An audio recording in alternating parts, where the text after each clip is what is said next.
Buenas tardes, nuestro grupo de trabajo está conformado por Tatiana Gómez, Pilar Hernández, Joana Rojas y quien les habla, Lorena Lozano. En el día de hoy nos encontramos en el Jardín Botánico de Bogotá, José Celestino Mutis, y nos dirigimos a la subdirección científica para realizar nuestra entrevista. ¿Cuál es el proceso por el cual la planta produce estas sustancias y qué órgano de la planta las produce? Básicamente la fotosíntesis.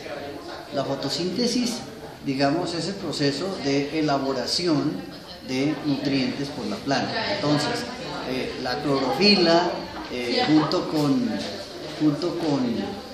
la energía solar y una serie de nutrientes que la planta logra captar a través del suelo, a través de sus raíces, ¿cierto? El gas, el dióxido de carbono que toman las plantas del aire y como decía, los nutrientes a través de las raíces le permiten, junto con la energía solar, realizar el proceso de fotosíntesis. El proceso de fotosíntesis básicamente produce energía, básicamente produce almidón, digamos, o produce moléculas de azúcar, ¿cierto? Y esas moléculas de azúcar pueden ir a procesos como almidón o pueden ir a procesos más complejos. Luego, dentro de la planta misma, las modificaciones de lo básico en una planta son, digamos, tallo, hojas y raíces. Entonces, los tallos, las raíces absorben los nutrientes, los tallos soportan y transportan, y las hojas elaboran, son los fabricantes. Bien, entonces uno dice, bueno, ¿y entonces el resto qué? Pues, a partir de las hojas se diferencian entonces los órganos reproductivos, por ejemplo. Entonces, una vez que se diferencian, se modifican partes de la planta, de la hoja, o partes de la hoja básicamente hacia pétalos, hacia sépalos, hacia ovario, un punto muy especial, y es los órganos reproductivos. Los órganos reproductivos entonces llega a el ovario, donde está, digamos, la posibilidad de que el ovario y los estilos y las anteras produzcan polen y haya lo que se conoce como fecundación. Esa fecundación va encaminada sencillamente a dar origen a unos nuevos individuos, va a dar origen a nuevos seres, ya sea el proceso es muy parecido en los animales como en los vegetales, digamos, en términos de que pues la planta está quieta en un sitio y los animales se pueden mover, ¿no? Pero el proceso realmente de fecundación es prácticamente el mismo, ¿cierto? Esto realmente es una serie de complejos fitoquímicos, orgánicos, que pues, son, digamos, enormes, son de gran importancia, porque es lo que mantiene la información para que los organismos puedan sobrevivir, para que los organismos se mantengan y además evolucionen, para que vayan adaptándose a las nuevas condiciones. En un principio se suponía que todos los organismos vivían solo en agua, ¿cierto? Los organismos se las idearon para buscar la manera de salirse del agua, tanto los animales como las plantas, y lograr colonizar la tierra y poder sobrevivir en la tierra. Esto hace, digamos, fíjate que pues explicar los procesos fitoquímicos como tal, pues es un proceso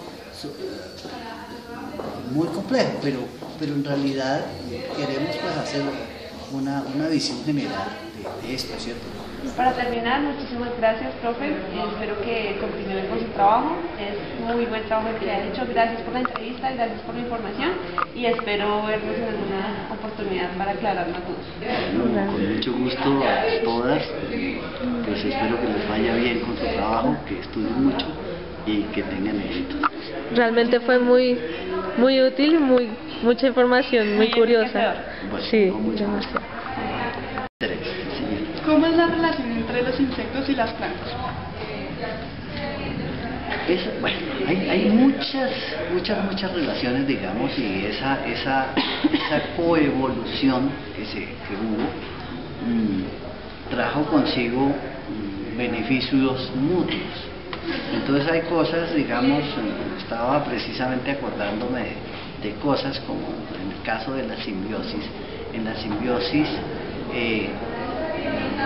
hay muchos ejemplos, por ejemplo, con hormigas, en el que la planta desarrolla inclusive cavidades en las espinas o relaciona el caso de una melastomataceae de tierra caliente que se llama la tococa, que en los entrenudos desarrolla cavidades para que vivan las hormigas. Lo mismo un árbol que es muy conocido en tierra caliente que se llama Triplares americana, que es el palo santo. También tiene cavidades para que las hormigas puedan tener sus nidos y vivan allí, y a cambio acérquese cualquier animal, cualquier insecto, cualquier cosa que coma hojas, a ver qué le pasa. Además son carnívoras. Entonces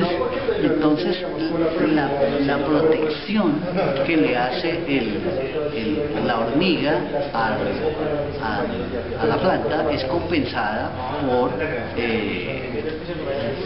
la casa, digamos, la vivienda que le suministra la planta, ¿cierto? En el caso, por ejemplo, del polen, pues eso puede ser una simbiosis. En este caso, la simbiosis radica en que la planta le suministra azúcares, le suministra polen a la planta, al insecto, perdón, y el insecto a su vez transporta a otras flores polen para la reproducción, ¿cierto? Eso entonces es sencillamente un mutualismo, ¿cierto? Un mutualismo, o lo que hablábamos de una simbiosis, es decir, son todas las relaciones posibles en las que casi siempre hay dos beneficiados, ¿cierto? Por supuesto hay parasitismo en el que muchos insectos sencillamente van y comen y se van, ¿no? Y no hacen, digamos, no proporcionan ningún beneficio, pero lo existe, ese es el parasitismo. Entonces, fíjate que si salen, ya van tres, ¿no? Parasitismo en el que no hay reciprocidad, pero otros dos, el mutualismo y la simbiosis, en las que sí hay reciprocidad y se benefician todos en cuanto a alimentación o a protección.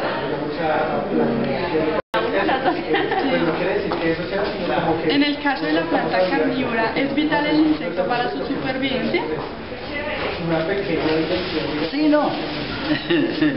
y a ver,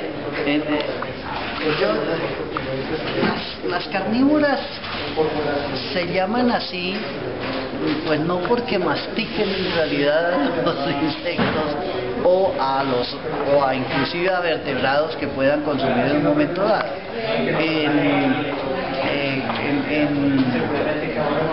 Digamos el país de las carnívoras es, digamos, el sur de Asia, llamémoslo como, pues no es un país sino varias islas como Papua, como Nueva Guinea, donde se desarrollaron plantas de gran tamaño y que pueden en realidad tener cavidades muy grandes adaptadas precisamente para trampear inclusive tanto a insectos como a vertebrados, producir olores especiales, olores fétidos que atraigan insectos, por ejemplo, producir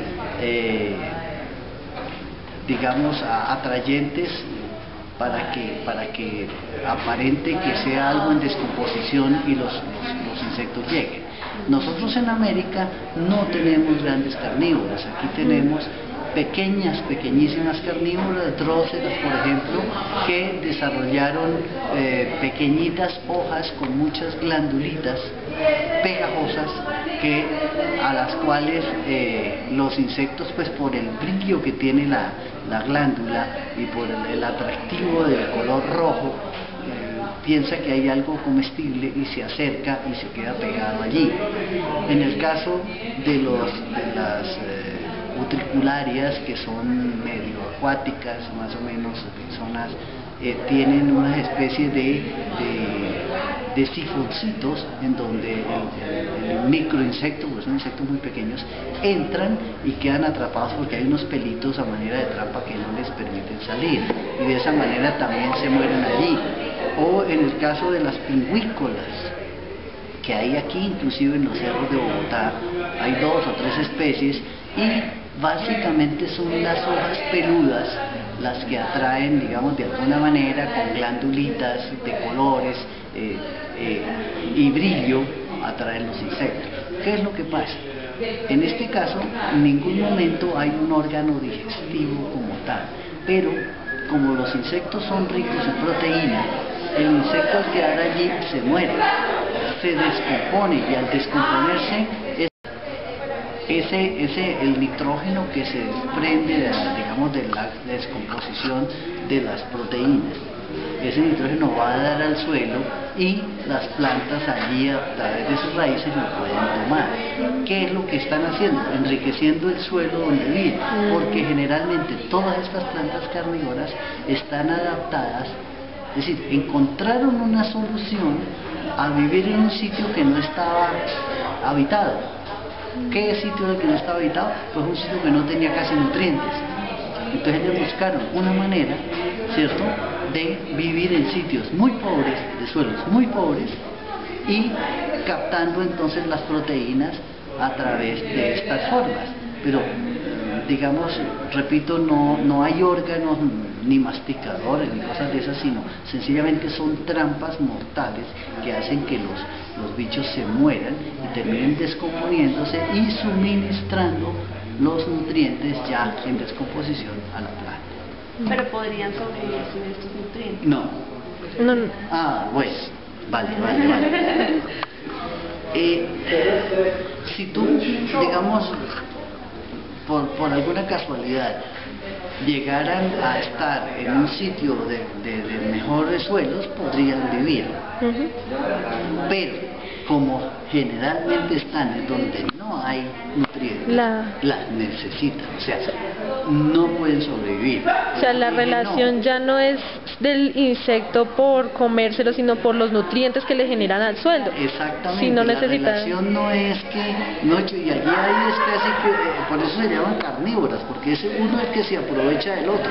En cierta medida, repito, no es como un tigre que se come una presa, ¿no?, sino es un organismo que atrapa, y el proceso después natural que le ocurre al bichito le suministra los nutrientes.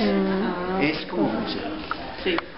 ¿Sí? Ahora, en el caso de los que son con nutrículo, pues es lo mismo. Allí adentro se descompone todo eso, y ese material descompuesto, ya convertido en elementos básicos, en nitrato de amonio, en lo que sea de la descomposición de la proteína, lo absorben a través de los tejidos.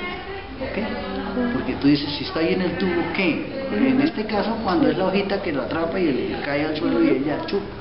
En el caso en que está entre el tubo, pues ahí él va absorbiendo, pero absorbe los nutrientes ya en forma de elementos básicos, generalmente nitratos de amonio, cloruros de amonio, es decir, en lo que se descompone la proteína, ¿cierto? Y además el insecto también tiene minerales. Para terminar, muchísimas gracias, profe. Espero que continúe con su trabajo. Es muy buen trabajo el que ha hecho. Gracias por la entrevista, gracias por la información, y espero vernos en alguna oportunidad para aclarar más dudas. Con mucho gusto a todas. Pues espero que les vaya bien con su trabajo, que estudien mucho y que tengan éxito. Realmente fue muy útil y mucha información, muy curiosa. Bueno, Sí, con mucho gusto. demasiado.